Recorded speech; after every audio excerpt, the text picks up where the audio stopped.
ಸಖತ್ ಖಾರ ಬಣ್ಣ ಮತ್ತು ರುಚಿ ಆಚಿ ಚಿಲ್ಲಿ ಪೌಡರ್.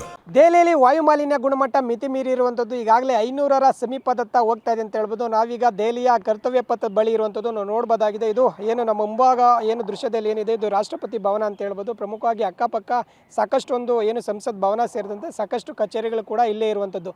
ಸದ್ಯ ದೆಹಲಿಯಲ್ಲಿ ದೀಪಾವಳಿ ಹಬ್ಬದ ಪ್ರಯುಕ್ತ ಏನು ಪಟಾಕಿ ಸಿಡಿಸಿದಂಥ ಹಿನ್ನೆಲೆಯಲ್ಲಿ ಅದು ಈಗ ಸದ್ಯ 450ರಿಂದ ಅಂದರೆ 450ರಿಂದ 500ರತ್ತ ಹೋಗ್ತಾ ಇದೆ ಅಂತ ಹೇಳ್ಬೋದು.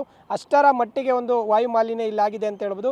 ಸದ್ಯ ವಾರದಿಂದ ಕೂಡ ಏನು ಇಲ್ಲಿನ ಸರ್ಕಾರ ಸಾಕಷ್ಟು ಸೂಚನೆಗಳು ಕೂಡ ನೀಡಿತ್ತು. ಅಂದರೆ ಏನು ವಾಯು ಮಾಲಿನ್ಯ ಆಗುತ್ತೆ ಮತ್ತು ಸಾಕಷ್ಟು ಒಂದು ಎಚ್ಚೆತ್ಕೊಳ್ಳಿ ಅನ್ನೋದು ಕೂಡ ಜನರಿಗೆ ಇಲ್ಲಿ ಸೂಚನೆಗಳು ಕೂಡ ನೀಡಿತ್ತು. ಆದರೆ ಜನರು ಕೂಡ ಯಾವುದೇ ರೀತಿ ಒಂದು ಜವಾಬ್ದಾರಿಯಿಂದ ಇಲ್ಲ ಅಂತ ಹೇಳ್ಬೋದು. ಯಾಕಂದರೆ ಅಷ್ಟೊಂದು ನಿರ್ಲಕ್ಷ್ಯ ವಹಿಸಿದ್ದಾರೆ. ಪ್ರಮುಖವಾಗಿ ಸುಪ್ರೀಂ ಕೋರ್ಟ್ ಈಗಾಗಲೇ ಒಂದು ಆದೇಶ ಕೂಡ ಮಾಡಿತ್ತು.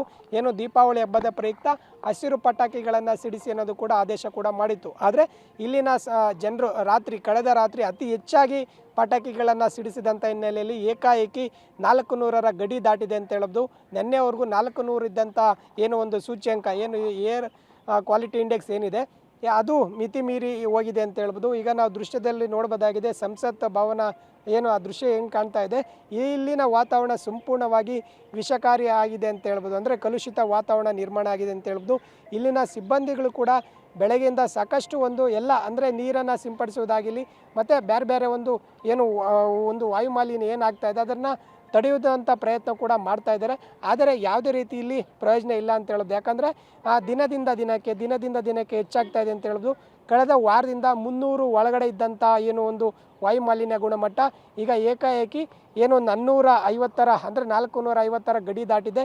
ಅದು 500ರ ಗಡಿ ದಾಟುವಂಥ ಸಮೀಪ ಇರುವಂಥದ್ದು. ಅಷ್ಟರ ಮಟ್ಟಿಗೆ ಕಲುಷಿತ ಆಗ್ತಾ ಇದೆ.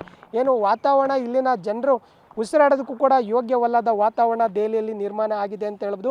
ಯಾಕಂದರೆ ಈಗ ಸದ್ಯ ಒಂದು ಮಿನಿಮಮ್ ಅಂದರೆ 50ಯಿಂದ 100ವರೆಗೂ ಕೂಡ ಒಂದು ಇರಬೇಕಾಗುತ್ತೆ. ಅಂದರೆ ಅಷ್ಟರ ಮಟ್ಟಿಗೆ ಮಾತ್ರ ಏನು ಉಸಿರಾಡೋದಕ್ಕೂ ಕೂಡ ಯೋಗ್ಯವಾದಂಥ ಗಾಳಿ ದೆಹಲಿಯಲ್ಲಿ ಇದಕ್ಕೂ ಮುನ್ನ ಇತ್ತು. ಅಂದರೆ ಮಳೆ ವಾತಾವರಣದಂಥ ಹಿನ್ನೆಲೆಯಲ್ಲಿ. ಆದರೆ ಈಗ ಏಕಾಏಕಿ ಏನು ಒಂದು ಮಂಜು ಶುರುವಾದಂಥ ಅಂದರೆ ಚಳಿಗಾಲ ಆರಂಭದಲ್ಲೇ ಈಗ ಹೆಚ್ಚಾಗಿ ಏನು ಒಂದು ವಾಯು ಮಾಲಿನ್ಯ ಗುಣಮಟ್ಟ ಹೆಚ್ಚಾಗ್ತಾ ಇದೆ ಅಂತ ಹೇಳ್ಬೋದು.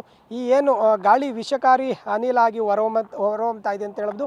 ಇಲ್ಲಿನ ಜನರು ಕೂಡ ಏನು ಅದನ್ನು ಗಮನಿಸದೆ ದೀಪಾವಳಿ ಹಬ್ಬದ ಪ್ರಯುಕ್ತ ಪಟಾಕಿ ಸಿಡಿಸಿದಂಥ ಹಿನ್ನೆಲೆ ರಾತ್ರೋರಾತ್ರಿ ಏನು 50ಕ್ಕಿಂತ ಹೆಚ್ಚು ಅಂದರೆ ನಿನ್ನೆವರೆಗೂ 400 ಗಡಿ ಇದ್ದಂಥ ಏನು ವಾಯು ಮಾಲಿನ್ಯ ಸದ್ಯ ಈಗ 450ರ ಗಡಿ ದಾಟಿ 500ರತ್ತ ಹೋಗ್ತಾ ಇದೆ ಅಂತ ಹೇಳೋದು.